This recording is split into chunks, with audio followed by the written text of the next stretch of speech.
Mga karangkada, live traffic update muna tayo. Ang nakikita nyo sa inyong mga screens ngayon ay ang traffic situation ngayon dyan sa may EDSA Estrella. Unahin natin yun na sa left side ng inyong mga screen kung saan mabagal ngayon ang daloy ng trapiko. Yan yung southbound lane ng EDSA.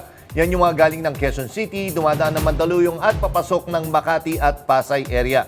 So mabagal ngayon pero dapat baliktad yung sitwasyon, no? Dahil ngayon uwi yan, rush hour, kaya nakakagulat. Pag tinignan nyo yung right side ng inyong mga screen, maluwag ang daloy ng trapiko. Ito yung mga galing ng Pasay, galing ng Makati at papasok ng Mandaluyong at papunta ng Quezon City. Sa mga oras na ito, considering na rush hour, maluwag pa rin ang daloy ng trapiko dyan sa northbound lane ng EDSA. May 29, 2025, Huwebes, mainit pa rin ang usapin sa 20 pesos kada kilong bigas at balak pa itong palawakin para makabili ang mga sumasahod ng minimum wage. Walang patid ang pag-arangkada ng maiinit na balita. Kasama niyo kami sa mga kwento ng bayan at lakas ng masa. Sa ngalan ni Nina Corpus, ako si Caroline Bonkin. Bawat komento, pulso ng bayan, importante yan sa amin. Bawat issue, dadaanan natin yan. Kagapay nyo kami sa mga usaping hindi dapat palampasin. Live tayo sa Radyo 630, 92.3 FM Radio Manila at lahat ng FMR station sa buong Pilipinas. Gayon din sa Signal TV Channel 31. Ako, si Jack Batallones. Ito ang Arangkada Balita. Magkakapatid na ibinugaw ng sariling ina online, nasagip. Humaharurot na truck ng araro ng 5 sasakyan.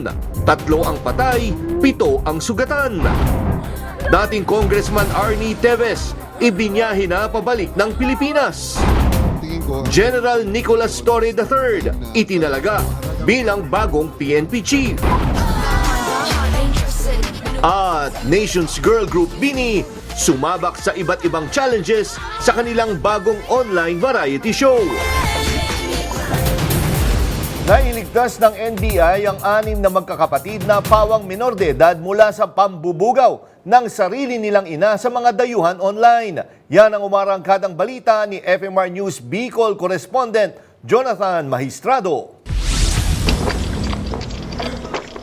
Sa hudyat ng nagpanggap na pedophile na nasa Amerika, sinalakay ng NBI Violence Against Women and Children Division at NBI Naga District Office ang isang bahay sa Barangay San Roque, Bombon, Camarines Sur na pugad umano ng online child sexual exploitation. Huli sa akto si alias Jen na inilalako sa undercover agent ang 3 sa 4 na anak na babae na edad 15, 11 at 4 sa loob ng kwartong nagsisilbing cybersex den. Ayon sa NBI, Enero nang ipasa sa kanila ng US Homeland Security Information Network ang mga ebidensya ng pang-aabuso ng sospek sa mga anak na inuwi sa Bicol mula Caloocan City. We did a series of surveillance, so about 5 months. We don't have enough evidence to determine whether dun pa lang sa Caloocan ginagawa niya na to. Pero presently talaga in Bombon, ito yung kanyang pangkabuhayan. Nang buksan ang gallery ng cellphone ng sospek, tumambad ang maraming sensitibong kuha sa mga anak na babae na ipagbibili umano ang mga ito ng sospek sa mga banyagang kliyente sa halagang 50 hanggang $100. Biniberipika pa kung naibenta na rin ng sospek ang mga na-recover na pribadong larawan ng 2 anak na lalaki na 9 at 2 taong gulang. Puro videos and pictures po ng mga bata na 14 and meron pong 5 years old. Na nakahubad po at nagsho-show po sila. Sinampahan na ng kasong online sexual abuse and exploitation of children ang sospek. Samantala, lusot pa sa reklamo ang live-in partner niya matapos itangging kasabwat siya sa krimen. However, we will have to conduct further investigation pa. Pero allegedly po ay ito ay parang lulong sa sabong po. Nasa pangangalaga na ng social worker ng LGU Bombon ang magkakapatid na nakatakdang isailalim sa psychosocial intervention. Ito na ang ikalawang cybersex den na nalansag sa bayan ng Bombon. Noong May 2021, 14 na menor de edad ang nailigtas at 4 na operator ang inaresto ng PNP Bicol Regional Anti-Cybercrime Unit sa Barangay San Antonio. Jonathan Maestrado, umaarangkada sa pagbabalita. Timbog ang 25 anyos na construction worker dahil sa kasong panggagahasa sa 13 anyos na ex-girlfriend niya. Kabilang ang suspect sa top 10 most wanted person sa Northern Mindanao region. May umarangkadang balita si FMR News Misamis Oriental correspondent Jam Nueva. Sa bisa ng warrant of arrest, arestado ang 25 anyos na si alias Johnny matapos kasuhan ng statutory rape ng 13 anyos na dati niyang girlfriend sa Naawan, Misamis Oriental. Batay sa investigasyon ng pulisya, 18 ng Oktubre taong 2024, papasok sa eskwela ang biktima nang hilahin siya ng sospek sa kakahuyan malapit sa eskwelahan. Inalok ng soft drinks ng sospek ang dalagita. Nang maubos ang soft drinks, bigla na lang nanghina at inantok ang biktima. Doon na umano siya hinalay ng sospek. Hindi agad nag-report ang dalagita matapos umano siyang pagbanta ang papatay ng sospek. Pero kumalat sa eskwelahan ang video ng ginawang kahalayan sa biktima. January 14 na nang magpa siyang biktima na i-report sa mga otoridad ang nangyari. At kamakailan lang, inaresto si alias Johnny ng mga tauhan ng Naawan Municipal Police. Itinanggi niya ang bintang na rape dahil magkarelasyon daw sila ng dalagita. Although rape cases is not a prevalent case in our municipality, but nag-conduct na taong mga interventions in close coordination with the DSWD. Then our Women's and Children's Protection Desk regular ang atong visitation sa barangays, giving of leaflets, then information and awareness dissemination regarding sa anti-rape case. Then they aware na to ang the severity of the penalty in case of any person who commits rape cases. Batay sa datos mula sa Crime Information Reporting and Analysis System ng PRUTAN, sa unang quarter ng 2024 na itala ang 169 na cases ng rape. Sa unang quarter naman ng 2025, bumaba ito sa 101 cases. Na-turnover na sa BJMP ang sospek. Sa ngayon, patuloy na sumasailalim sa counseling ng DSWD ang biktima. Inilipat na rin siya sa ibang eskwelahan para makarecover sa nangyaring pang-aabuso. Jam Nueva, umaarangkada sa pagbabalita. 3 ang patay sa karambola ng 4 na sasakyan sa Baguio City. May report si FMR News Baguio correspondent Emil Peredo. 3 ang patay ng araruhin ng isang delivery truck, ang 3 pang sasakyan sa Bucaucan Road sa Baguio City. Pasado 3:00 ng madaling araw kanina. Sa pababang kalsada, nasa pool ng truck ang isang MPV, SUV at isang van. Dead on the spot ang driver at 2 pasahero ng van. Sugatan naman ang driver ng MPV. Patuloy pang inaalam ang sanhi ng aksidente. Emil Peredo, umaarangkada sa pagbabalita. 3 ang patay habang sugatan ang 7 iba pa ng araruhi ng 18-wheeler truck, ang isang kotse, isang AUV at 3 motorsiklo sa Batasan San Mateo Road sa Quezon City kagabi. Sa pool sa dashcam video ang pagharurot ng truck. Sa bilis ng takbo, tumagilid ito at tumilapon ang dalang container van. 2 ang dead on the spot, patay naman nang dumating sa ospital ang isa pa. Mahaharap ang driver ng truck sa patong-patong na kasong reckless imprudence resulting in multiple homicide, multiple physical injuries at damage to property. Mula sa hanay ng CID, Gina nanguna sa pagtugis kina Apollo Kibuloy at pag-aresto kay dating Pangulong Rodrigo Duterte. Itinalaga bilang bagong hepe ng PNP si Brigadier General Nicolas Torre. Narito ang report ni Cherubim Ganaden.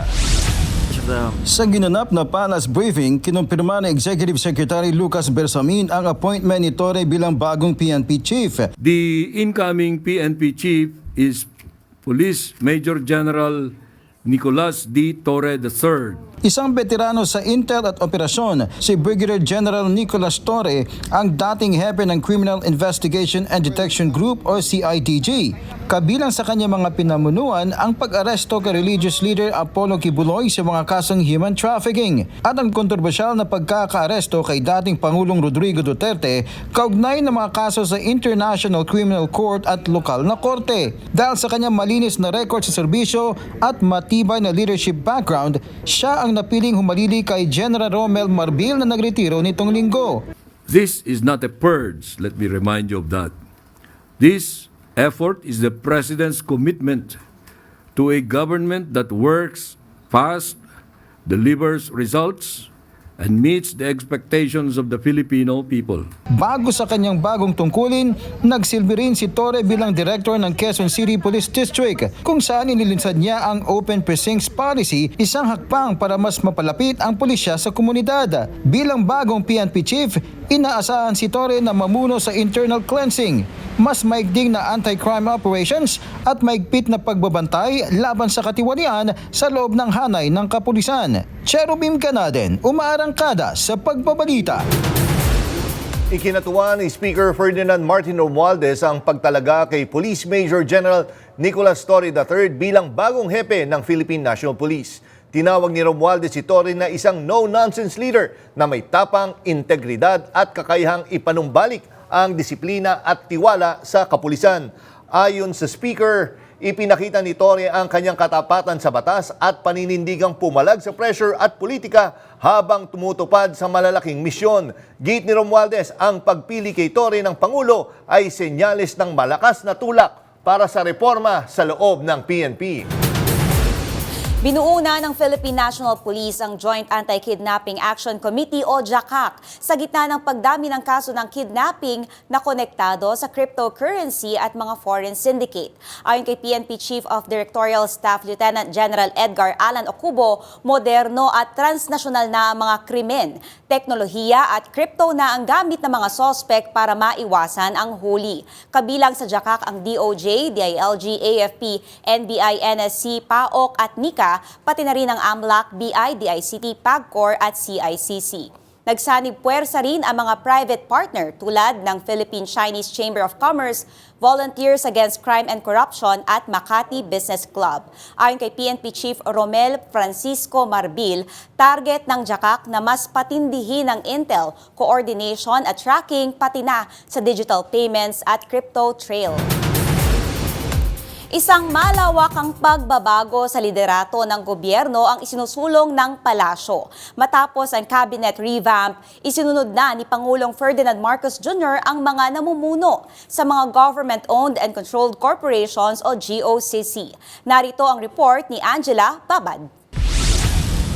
Sa inilabas na abiso ng Governance Commission for GOCCs o GCG noong May 26, inatasan ng lahat ng non-ex-officio chairpersons, CEOs at appointive members ng GOCC governing boards na magsumite ng kanilang courtesy resignations. Direktang i-address sa Pangulo at ipapasa sa Office of the Executive Secretary. Mahigit 157 GOCCs ang sakop ng kautusan. Ayon sa GCG, bahagi ito ng performance review at recalibration ng administrasyon matapos ang 2025 midterm elections. Sa May 28 addendum ng GCG, nilinaw ang proseso. Ang mga appointive directors at trustees ay dapat na magpasa ng resignations diretso sa GCG. Sa kabila nito, ipinag-utos na magpatuloy pa rin sa trabaho ang mga opisyal habang wala pang pinal na aksyon mula sa Malacanang. Tinatayang higit 76 billion pesos na ang naireremit ng GOCC sa kaban ng bayan ngayong taon. Target ng DOF, lampasan ng 100 billion pesos bago matapos ang 2025. Ayon sa batas, dapat mag-remit ng hindi bababa sa 50% ng net income ang GOCCs bilang dividend sa gobyerno. Pero hinihikayat ngayon na itaas ito sa 75% para dagdagan ng non-tax revenue. Angela Babad, umaarangkada sa pagbabalita. Tinutulan ni Senator-elect Tito Soto ang pagbuo ng independent block sa Senado. Giit niya tanging ang majority at minority block lang ang kinikilala. Tugon ito sa nais ni Senator Risa Ontiveros na magsimula ng independent block at sa planong Duterte block ni Senator Bato de la Rosa. Ayon kay Soto, kung boboto ka sa Senate President, kasama ka sa majority, kung hindi, nasa minority ka. Wala raw puwang ang iba pang bloke sa rules na ng Senado. Kumpirmado ring tatakbo uli si Soto bilang Senate President sa 20th Congress kasabay nina Senator Cheese Escudero at Amy Marcos. Sa Borongan City, idineklara na ang state of calamity dahil sa patuloy na pagtaas ng kaso ng African Swine Fever. Pero sa gitna ng krisis, may isa pang dapat tutukan, ang access at transportasyon papasok na Samar at Leyte gamit ang San Juanico Bridge na ngayon ay limitado sa mga magagaan na sasakyan. Nasa Tacloban City si FMR News Tacloban correspondent Jay Barion live. Jay, kamusta ang sitwasyon dyan? Yes, Jack, bukod sa ESF outbreak, isa pang hamon sa mga otoridad at hog racers sa Borongan ay ang transport restrictions sa San Juanico Bridge. Ang weight limit kasi sa tulay ay may epekto rin sa delivery ng ayuda, feeds at logistics para sa depopulation ng mga baboy. Kasunod ng ASF outbreak sa Eastern Samar, agad na kumilos ang Department of Agriculture Region 8 mula sa mga barangay sa Borongan City. Nag-ikot ang mga tauhan para magsagawa ng inspeksyon, depopulation at information drive. Ayon sa DA, posibleng dahilan ng mabilis na hawaan ay ang paggamit ng kontaminadong kagamitan, pagkain ng tira-tira at pagsasama ng may sakit na baboy sa kulungan. Wala raw direktang epekto sa tao ang ASF virus pero maaari pa rin itong maipasa bilang carrier. Ngayong nasa state of calamity na ang lungsod, prioridad ngayon ang mabilis na ayuda para sa libu-libong hog racers. Ayon sa datos ng DA, nasa 16,000 hanggang 18,000 na baboy ang apektado. Dahil naman sa weight limit sa San Juanico Bridge, nababahala ang DA kung maapektuhan ba ang supply chain ng feeds, gamot at relief operations papasok sa Eastern Samar. Jack, ayon sa mga nakausap nating opisyal, may initial coordination na ang DA at DPWH para sa exemption process ng critical trucks. Nanawagin din sila sa national government para sa mas malinaw na direktiba, lalo na't ang access sa San Juanico ay mahalaga hindi lang sa ESF response, kundi sa buong disaster logistics. Yes, Mula Jay. Yes, Yes. Jack. Jay, isang tanong lang, no? Tama ba yung rinig ko? May exemptions ba na ipapatupad para doon sa mga convoys, no? Yung relief convoys ng DA para makadaan dyan sa San Juanico? Dahil nga may problema sa ASF. Yes, nilinaw ng Department of Agriculture Regional Office 8 na hindi maapektuhan ng load limit restrictions sa San Juanico Bridge ang ibibigay na tulong para sa mga apektadong hog racers sa Borongan City dahil idadaan ito sa financial assistance at technical support na hindi naman na nangangailangan ng malaking ekipahe mula sa kanilang tanggapan. Jay. Okay. Jay, salamat at mabuhay ka. Ingat kayo dyan. Thank you. Mula rito sa Tacloban City, Jay Barion, umarangkada sa pagbabalita. Nakatakdang palawakin ang 20 pesos per kilong programa para sa mga kumikita ng minimum wage simula sa susunod na buwan. Narito ang report ni Ryan Paraboles. Pag-extend ng availability ng 20 pesos na bigas para sa minimum wage earners. Inihayag ni Agriculture Spokesperson Arnel de Mesa na tukoy na ng gobyerno ang 120,000 minimum wage earners sa buong bansa na magiging benepisyaryo ng programang 20 pesos kada kilong bigas simula Hunyo. Ayon kay de Mesa, nagmula sa Department of Labor and Employment ang inisyal na listahan. Aniya, ang mga napiling minimum wage earners ay papayagang bumili ng hanggang 10 kilong bigas bawat buwan. Isinasapinal na lang sa ngayon ng sistema sa distribusyon para mabilis itong maa-access at mabili ang 20 pesos per kilong bigas. Sinabi ni De Mesa na may inilaang 500 million pesos budget ang Food Terminal Incorporated para pamahalaan at sagutin ang gastusin sa transportasyon para sa distribusyon ng bigas. Sa ngayon, ibinibenta ng gobyerno ang 20 pesos per kilong bigas mula sa National Food Authority sa mga kadiwa center. Pero limitado lamang ito para sa tinatawag na vulnerable sector tulad ng mahihirap, senior citizens, solo parents at may mga kapansanan. Nagpulong na sina Agriculture Secretary Francisco Chu Laurel Jr. at Labor Secretary Bienvenido Laguesma para talakayin ang pagpapalawak ng programa sa mga kumikita ng minimum wage. Ryan Paraboles, umaarangkada sa pagbabalita. Sa panahong halos lahat ay nagtataas, pamasahe, kuryente, pagkain.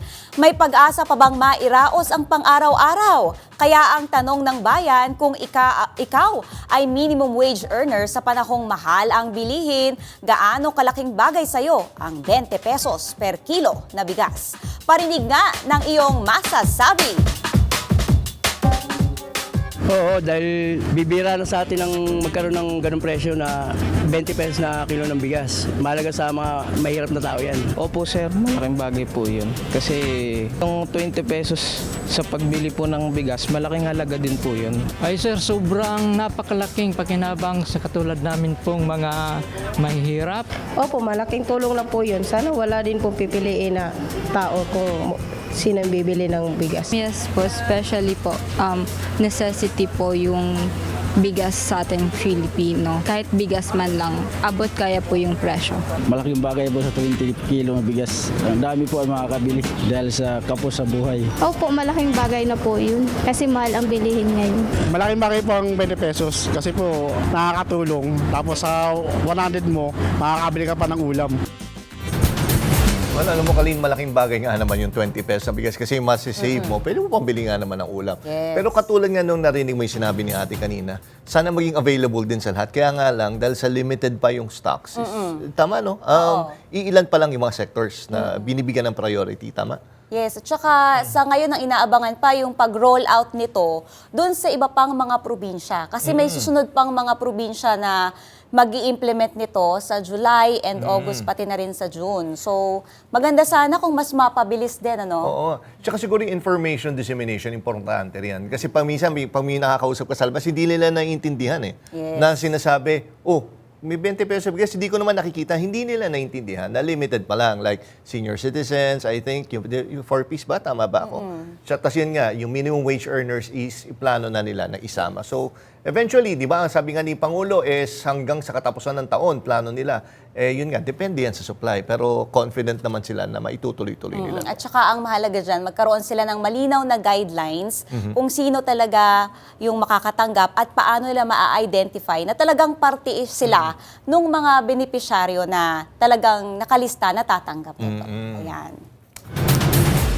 Sa ibang balita naman, mandatory na ang pagsusuot ng mask sa buong Davao del Sur at bayan ng Compostela, Davao de Oro dahil sa kaso ng Mpox. Sa executive order na inilabas ng alkalde ng Compostela at gobernador ng Davao del Sur, kailangan ng magsuot ng mask kung nasa indoor public at enclosed spaces gaya ng palengke, pampublikong transportasyon, opisina, paaralan, simbahan at business establishments. Kailangan ding magsuot ng mask sa mataong lugar sa labas pati na sa mga healthcare facility. Ipinatupad din ang health protocols gaya ng physical distancing at hand washing o paghuhugas ng kamay para matapos maitala ang ilang kaso ng Mpox sa Mindanao. Isang kaso ng Mpox ang naitala sa Magsaysay, Davao del Sur, isa naman sa Mako, Davao de Oro. Layo ng lokal na pamahalaan na makontrol ang pagkalat ng sakit sa kanilang lugar. Sa aming pagbabalik, DSWD iginiit na walang kapangyarihan ang mga politiko na pumili ng mga benepisyaryo ng 4Ps. Marami pang may init na balita sa pagbabalik ng Arangkada Balita. Sa harap ng nalalapit na impeachment trial ni Vice President Sara Duterte, lumutang ang panibagong issue ng paggamit ng confidential funds ng Office of the Vice President. Ibinunyag ni Deputy Majority Leader Paulo Ortega na may mga kahina-hinalang pangalan sa listahan ng umano'y mga tumanggap ng pondo mula sa OVP. Kabilang dito ang mga kapangalan ng aktibong senador at personalidad gaya ni Beth Revilla, Dayan Maple Lapid, Clarice Ontiveros, Denise Tanya Escudero at maging ang kombinasyon ng sikat na bake shop at snack brand na Canor Adrian Contis at Mary Grace Piatos. Iginiit ni Ortega na kung hindi mapatunayang tunay ang mga taong ito ang mismong listahan ng OVP, ang posibleng magsilbing ebidensya ng irregularidad sa impeachment trial. Pambihira na dami pa yung apelyido ng ating mga esteemed na senador ganyan po kagarapal ang listahan na supposed to be beneficiaries ng OVP, confidential funds. Hindi nakakatawa ang paulit-ulit na paggamit ng peking pangalan na parang hinugot mula sa sine saka sa showbiz. Public funds ang pinag-uusapan, kung wala silang mapakitang ebidensya na tunay ang mga taong to, mas magiging matibay ang ebidensya laban sa impeachment.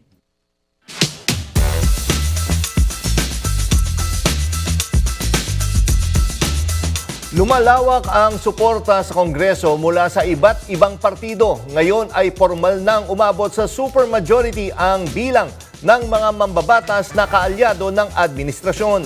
Kasama natin ngayon si House Assistant Majority Leader at Tingog Party List Representative Jude Asidre para pag-usapan ang papel ng supermajority sa mga isyong kinakaharap ng bansa mula sa impeachment hanggang sa serbisyo para sa mga kababayan sa Eastern Visayas. Welcome po ulit, Congressman Asidre. Una, congratulations Thank po. you. Maraming Nung huli salamat. tayo is before elections Yes po. Yan, formally, na ano po, congratulations Maraming po, sir. salamat sa iyo, Jack. And Caroline po. Sir, una-una, siguro unang tanong ko, anong masasabi niyong legacy na iniwan niyo sa 19th Congress mo going into the 20th? Ano yung gusto matandaan kayo? Sa Tingog Party List, na siguro isang word lang, masipag. Kung makikita mo ang masasabi kong naging legasiya ng Tingog nitong 19th Congress, naipakita natin kung paano maging masipag ang isang party list. Wala po kaming maikukonsideran na rason paano natin naabot yung ganong karaming boto, kundi yung pagpupursigi lang natin sa mga programa at ginagawa ng Tingog. Kaya kung makikita natin, ang boto ng Tingog Party List, hindi lang sa Eastern Visayas, kundi buong Pilipinas. Naka 800,000 lang kami sa Leyte, Samar at sa Biliran, pero mahigit 1 milyon po sa buong kapuluan, sa iba't ibang bahagi ng ating bansa. Yun nga, sir, and partner Kalin, tinanong ko, naalala nyo, sir, nung huli kayo nag-guest dito, paano nyo, kumbaga, ma-erase yung laging perception ng Pinoy na, naku, yung mga party list, hindi naman talaga kumakatawan dito eh. Paano nyo, ano yun, isang challenge siya para sa Tingog. Well, the election results will speak for itself. No? Nakita natin na pag ikaw ay nagsipag, ikaw ay nagpursige, at talagang naramdaman ng tao ang iyong nagawa sa field, lalong-lalo na sa parte ng Tingog, meron tayong 218 na Tingog centers. Talagang andyan yung kumpiyansa ng ating mga kababayan at lalong-lalo na sa panahon ng eleksyon ay hindi tayo may iwanan at hindi tayo iwanan nila. Kahapon po si Representative Janet Gari nandito rin at ang sabi niya moving forward to the next Congress, ang gusto niyang matutukan sana ay yung mga gut issues gaya ng problema dun sa presyo ng bilihin tulad ng bigas. Kayo po, ano po ang nakikita niyo na gusto niyong maging priority bill o maaksyonan ng Kongreso? Well, nakita naman natin sa unang termino ko, pangalawang termino ng Tingog ay binigyan natin ng pansin yung social services. At dito naman ay gusto natin, sa susunod na 3 taon, ay gusto natin bigyan ng kaukulang emphasis yung mga pangmatagalang mga solusyon naman. Pero kasama pa rin doon, nakaangkla pa rin doon sa mga pangunahing pangangailangan katulad ng agrikultura, for example, or agribusiness. Sa usapin ng healthcare, kailangan natin yung healthcare innovation. Kaya naging isa kami sa may akda ng Pharmaceutical Innovation Law. Nandyan din po yung pagpapaigting po ng access sa higher education sa pamamagitan ng papapalakas ng local colleges and universities. Nakikita natin na bagamat nasa pundasyon yung pagpapaabot ng serbisyo ng gobyerno, kailangan pag-isipan din natin hindi lang yung gut issues, bagamat mahalaga at dapat pangunahing atensyon ang meron doon. Yung kabuang sistema para ho sustainable ang ating magagawa. Hindi lang ho sa susunod na 3 taon, kundi makipapakita natin na ito po ang magbabago sa pamamaraan at pamantayan ng pagpapaabot ng mga serbisyong ito. Congressman, ito, kasi katulad kanina, bago kayo dito, ay nakausap natin yung reporter from sa Tacloban. Didiscuss niya yung problema ngayon sa San Juanico Bridge. Yes, po. Can you give us an idea kung gaano kalaki yung epekto nito sa ekonomiya ng region na yan? Well, isipin na lang natin, mayroong 1,400 na trucks na dumadaan dyan araw-araw. Ito po yung nagkokonekta ng supply chain natin mula sa Luzon papuntang Mindanao at vice versa, mula Mindanao papuntang Luzon. So basically, this is the heart of our logistics system. So ngayong walang San Juanico Bridge, people have to look for other points of logistic points, di ba? Parang dadaan ng Cebu, dadaan ng Ormoc, o di kaya sa Dapitan, sa likod, sa western route, no? Kaya mahalagang maibalik ito sa basta lang madaling panahon. At ginagawa naman nun natin, actually, nung pagkatapos lang ng eleksyon, no? So 5 days after election, diretso na nating nakipag-usap tayo sa iba't ibang mga ahensya na in charge, no? Naging kasama natin, lalong-lalo na ang province of Samar, kay Governor Shari Antan. Siya po yung isang pinaka-pursigido po na hinahanapan ng solusyon itong problemang to.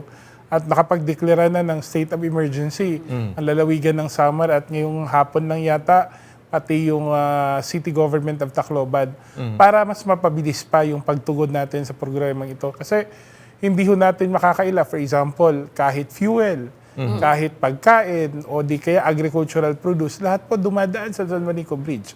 Ngayong na meron tayong mga weight restrictions, kailangan maghanap. Meron tayong nakitang posibleng maging alternative port sa Basay, Samar. Ngayon, sinisimulan na may 10 araw po ang PPA na commitment sa atin. Nagsimula ho nung isang weekend, over the weekend, no? Na buksan ito, na palakihin lang yung pier, may inaayos lang para maging compatible doon sa mga roro. At may barge po na tatawid na po. Kasi yun po ang logical na pinakamaikli na ruta, no? Para lang ma-restore natin yung logistics link doon sa Leyte and Samar. Tapos kanina nga, di ba, partner Galin and Congressman, na-report pa natin may problema pa sa ASF sa area. Well, yes, among other things. So, dami talagang ngayon. Kaya maganda sana, malaking bagay talaga ang San Juanico Bridge. Hindi lang para sa Leyte and Samar, kundi tayo sa doon sa buong bansa, the logistics natin, yung logistics network natin. Sa totoo lang ho, nung nakaraang kongreso, meron kaming bill nun para i-consider na National Food Highway ang Maharlika Highway. Kasi matagal na-anticipate natin na kailangan talaga may redundancies tayo. So hindi pwedeng, sa totoo lang ho, parang 3-4 na taon na natin pinag-aaralan din yung second San Juanico Bridge. Alam na natin kung gaano katanda ang San Juanico Bridge. Yun nga lang, naunahan lang tayo nitong restrictions na to. Kasi ang dami nga po nasasabi dun sa mga report na apektado yung presyo ng fuel, so kasunod na dyan yung ibang mga bilihin.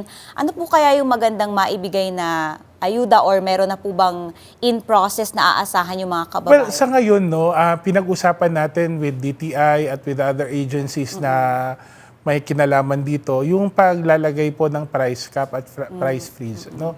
That should be the primary concern natin. At ngayon na meron ng state of emergency na na-declare kahit papano, meron na tayong basis na mas mapabilis natin yung procurement, mapabilis natin yung pagpapaabot ng mga subsidiya kung kailangan naman. Doon sa usapin naman ng subsidies for the tracking, for the businessmen, I personally think that we should study these options. Although considering that there are 2 years ahead of us para ma-fully repaired ang bridge, kailangan din natin pag-aralan ano yung pinaka-sustainable. Kasi kung ang usapin nito ay 2-3 buwan lang, pwede talaga may subsidiya. Pero kung ang pag-uusapan natin 2 taon, dapat more than the subsidies, kailangan ng mas responsive na mga interventions. Pero Congressman, napaghandaan ba to? Kumbaga, hindi naman to biglaan, no? Kumbaga, nagkaroon ng consultation. Well, sa totoo lang, that is our problem with DPWH. Kasi ako personally, nung nalaman ko, that was only a few days before a scheduled meeting na lumabas na daw yung results ng consultant. Kasi kumuha sila ng consultant, para tignan talaga yung katotohanan, ano yung kalagayan ng bridge, no? And unfortunately, DPWH imposed the weight restrictions on the very day that they announced it, 'di ba? Parang sana naman binigyan ng pinag-aralan ng mabuti kung paano natin i-manage, no? Ito, in fact, during the meeting I had with DPWH, sinabi ko sa kanila na sana nung kumuha pa lang kayo ng consultant, nung naramdaman nyo pa lang na may problema, sabay nyo ng pinag-aralan yung yung alternative na gagawin natin, anong contingency measures. Hindi muna inantay na natin kasi kung sabihin na natin hindi man tuloy yung pag-impose ng weight restrictions, edi okay lang kasi mas maigi, di ba? Pero at least kung noon pa nila ginawa, kasi I remember way back 2022 na meron na yung reports na may scouring sa ilalim ng San Juanico Bridge. I mean, I'd like to believe na noon pa, meron na talagang indicators na kailangan ng ayusin ang bridge. Kaya to be fair naman to DPWH, pinag-aralan talaga ang paggawa ng bagong San Juanico Bridge. Kasi talagang 50-year-old na to na infrastructure that we're talking about. Yun nga lang, this could have been handled better, no? And ito, panawagan lang natin sa DPWH. Talagang kailangan natin, hindi natin pwedeng iasa na lang sa ibang ahensya o di kaya we like things to take due course. Kasi we're not just talking about a bridge here. We're talking about the lives of people, their livelihood, and also the general economy of not only the region but the country as well. Okay, Congressman, isa kayo dun sa mga bumoto para dun sa impeachment ni Vice President Sara Duterte. And sa Lunes nga, magsisimula na yung iba pang mga proseso pag-akyat nito sa Senado. Sa tingin nyo po ba, ang tulad ng tanong ng marami, ano sa tingin nyo yung iiral doon sa trial? Yung pagtingin dun sa evidence o yung political alignment ng ibang mga senador? I'd like to believe though that the impeachment should not be about politics. Bagamat tinatawag na itong political process kasi mga politiko kami na may who manage the process, no, who the judges, the prosecutors are all members of Congress and we work under a given set of political processes. I think dapat ang tignan natin sa impeachment is ito ba ay pagnanais na makita natin yung accountability, di ba? Ma-impute natin yung accountability. It should not be about partisanship.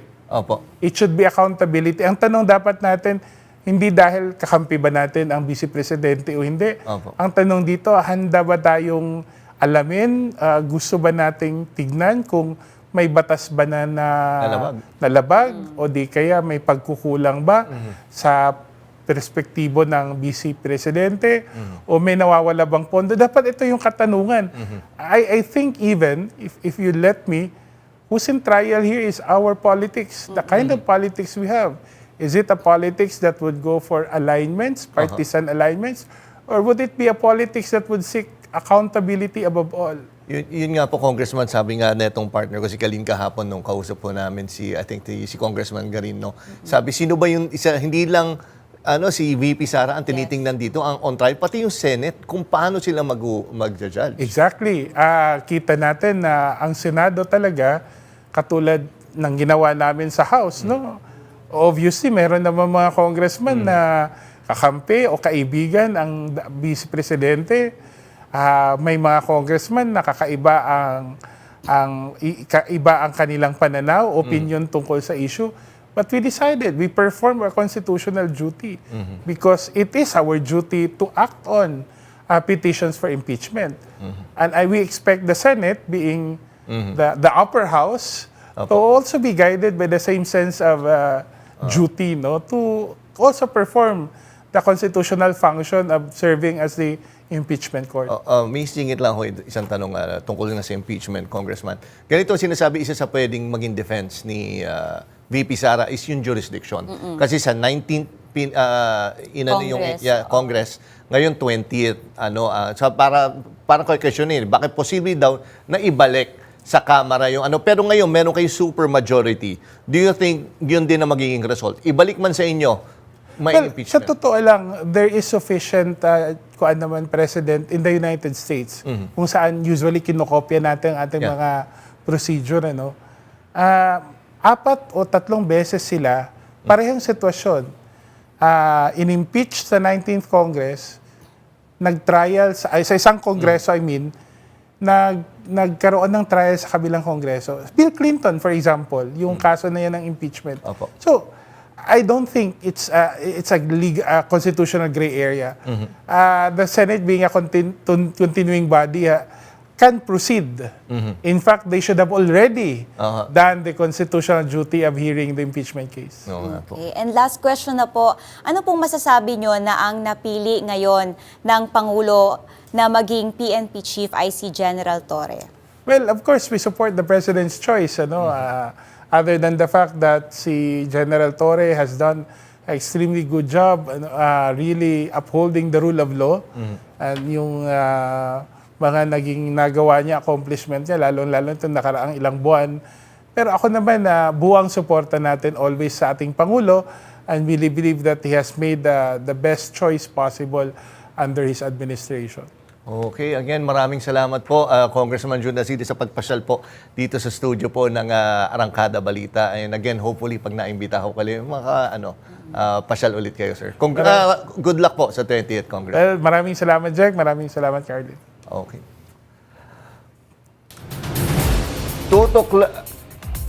Tutok lang sa Arangkada Balita para sa ating special coverage ngayong June 3. I-like, i-share at magkomento. Dito sa Arangkada, importante ang opinion mo dahil kasama ka sa kasaysayan ng bayan. Sa aming pagbabalik, celebrity couple Megan Young at Michael Daes overwhelmed sa bagong yugto ng kanilang buhay as parents. Marami pang mainit na balita sa pagbabalik ng Arangkada Balita. Isang batikang propesor at dating Pag-ibig Fund Chief ang bagong punong abogado ng pamahalaan. Opisyal nang itinalaga ni Pangulong Ferdinand Marcos Jr. si UP Law Dean Attorney Darlene Berberabe bilang bagong Solicitor General. Narito ang report ni Kath Kahukom. Opisyal nang nanumpa sa Malacanang si Attorney Darlene Marie Berberabe bilang bagong Solicitor General ng Pilipinas ngayong Huwebes, May 29. Siya ang pumalit kay outgoing Solicitor General Menardo Guevara matapos aprubahan ang kanyang courtesy resignation ni Pangulong Ferdinand Marcos Jr. Si Berberabe ay summa cum laude sa philosophy mula sa UP at salutatorya ng kanyang UP College of Law batch. Bago siya italaga sa OSG, nagsilbi siyang dean ng UP College of Law at naging professor sa Philippine Judicial Academy. Naging CEO rin siya ng Pag-ibig Fund sa ilalim ng Administrasyong Aquino at kabilang sa Board of Directors ng SM Prime Holdings. Bilang Solicitor General, si Berberabe ang magiging punong abogado ng gobyerno, kumakatawan sa mga kaso, kontrata at legal na usapin ng bansa sa loob at labas ng korte. Nagpaabot naman ng kanyang mensahe si outgoing Solicitor General Menardo Guevara para sa bagong talaga. Sa personal na buhay, si Berberabe ay dating asawa ng yumaong PBA legend na si Samboy Lim. Kat Kahukom, umaarangkada sa pagbabalita. Nilinaw ng Department of Social Welfare and Development na tanging ang DSWD lang ang may kapangyarihang pumili ng mga benepisyaryo ng Pantawid Pamilyang Pilipino Program o 4Ps. Ayon sa 4Ps Director Gemma Gabuya, base ito sa Republic Act 11310 at hindi pwedeng isama ang kahit sino kahit pa nangako ang kandidato noong eleksyon. Payo ng ahensya, kung may politikong nangakong isasama kayo sa 4Ps, isumbong sa COMELEC. Yun nga, familiar ka ba dyan kung paano yung selection process? May nag-graduate ba dyan sa 4Ps? I mean, kunyari, di ba, may list ka na. I mean, pag umasenso ba buhay mo, tatanggalin ka na doon.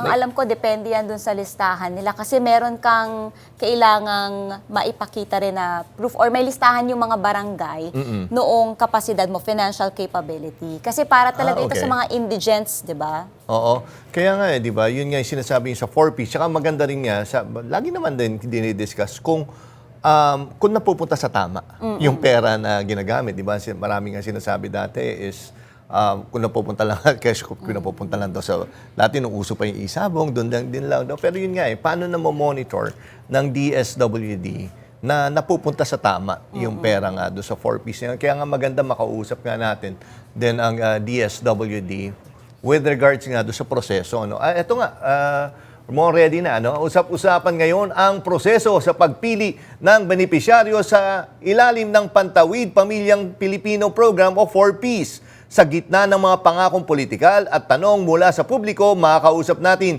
si DSWD Assistant Secretary Irene Dumlao para linawin kung sino nga ba ang may karapatang mapabilang sa programa. Magandang gabi po, ASEC Irene, Jack Batallones po at Caroline Bongkin.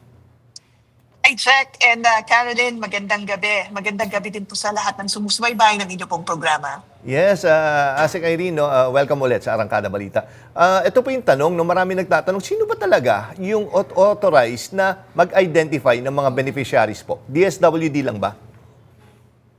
Tama ka dyan, Jack. Nakapaloob doon sa 40s law na sa pagtukoy ng Pantawid Pamilyang Pilipino Program beneficiaries, dapat ay ginagamit natin yung standardized targeting system.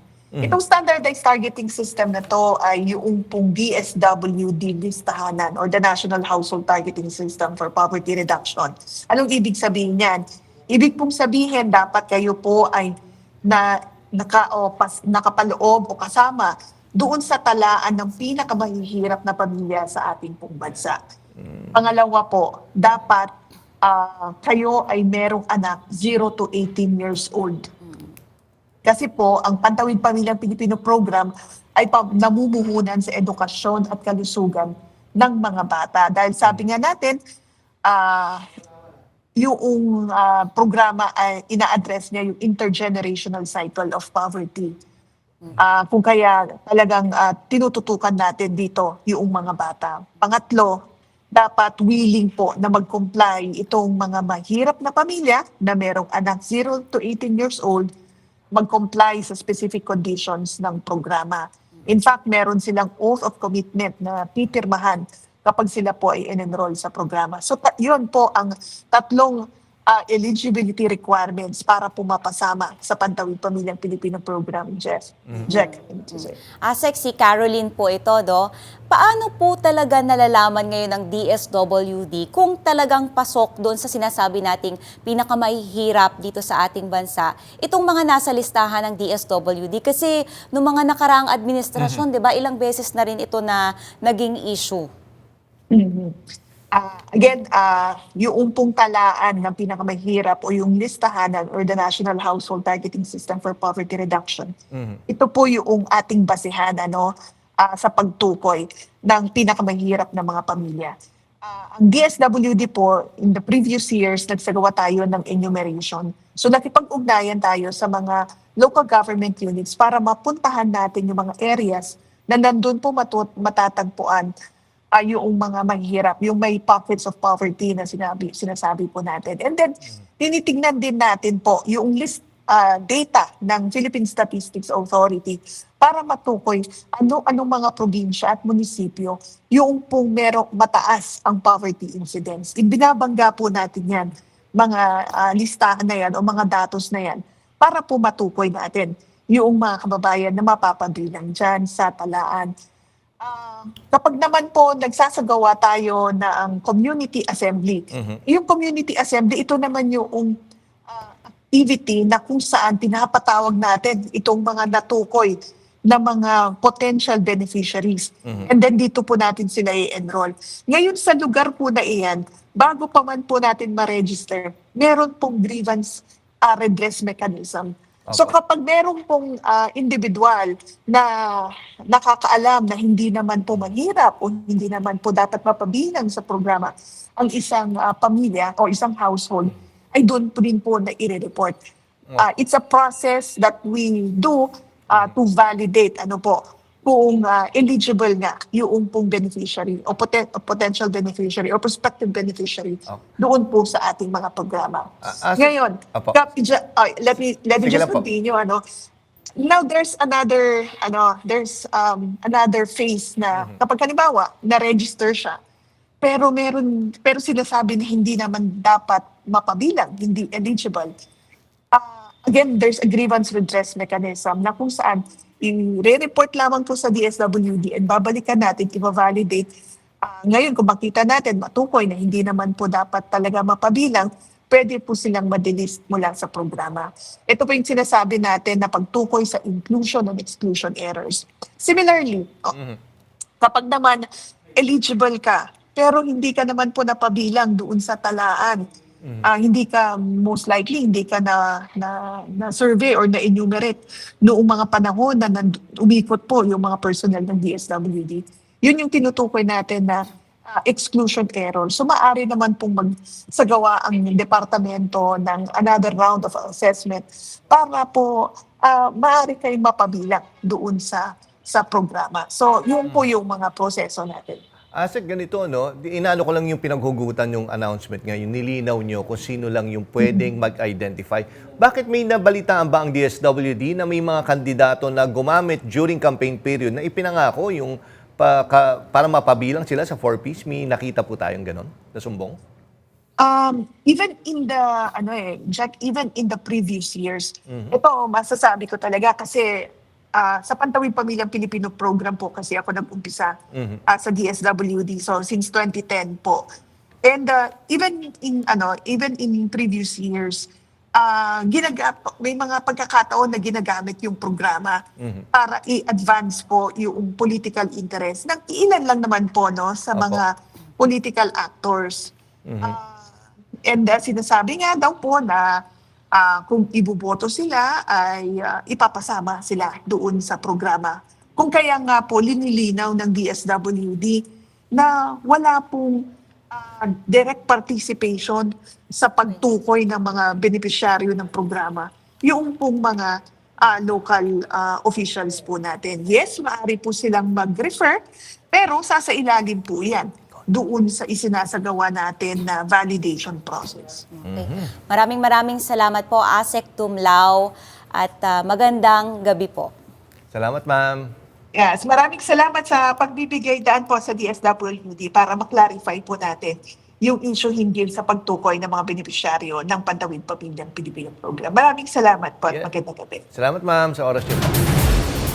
Nagpulong ang MMDA at mga kinatawan ng motorcycle groups para talakayin ang mga panukalang patakaran para sa mga rider sa Metro Manila. Kasama sa mga dumalo sa dialogo sina MMDA General Manager Procopio Lipana, Traffic Discipline Officer Director Attorney Victor Nunez at si Congressman Rog Gutierrez ng One Rider Party List. Isa sa mga tinalakay ang posibleng paglalagay ng exclusive motorcycle lane sa outer lane ng EDSA, pati na ang mga concrete barriers para sa bus lane. Ipiniliwanag din ng MMDA ang implementasyon ng No Contact Apprehension Policy or NCAP at sinabing dumaan sa review at validation ang lahat ng CCTV footage bago maglabas ng Notice of Violation. Nanawagan naman ang mga leader ng mga rider group sa kanilang mga kasamahan na sumunod sa speed limit at batas trapiko para maiwasan ang violation.